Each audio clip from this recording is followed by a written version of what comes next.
வணக்கங்க, welcome to அமுத சுவை. இன்னைக்கு ஆட்டு ரத்த பொரியல் எப்படி செய்யறதுன்னு பார்க்கலாம்.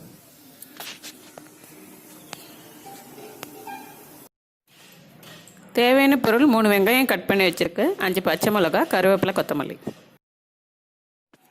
ஆட்டு ரத்தம் தனியாக மிக்ஸ் பண்ணி வச்சுக்கலாம். தேங்காய் துருவல் கொஞ்சம் எடுத்து வச்சுப்போம்.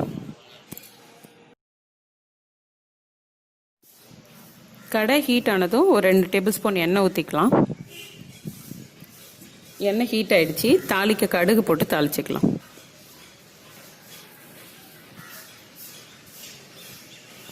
இப்போ பச்சை மிளகாய் கட் பண்ணி வச்ச பச்சை மிளகாய் ஆட் பண்ணிக்கலாம். கருவேப்பிலை, கொத்தமல்லி,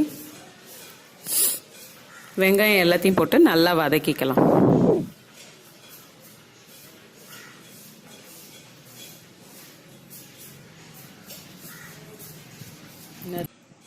வெங்காயம் வதங்கணும், தேவையான அளவு உப்பு சேர்த்துக்கலாம். நல்லா வதங்கிடுச்சு. தனி எடுத்து வச்சு இந்த ஆட்டு ரத்தத்தை சேர்த்து நல்லா மிக்ஸ் பண்ணி விடும். ஒரு 10 நிமிஷம் ஆகும் வேகறதுக்கு. நல்லா அது வரைக்கும் கலந்து விட்டுக்கிட்டே இருக்கணும்.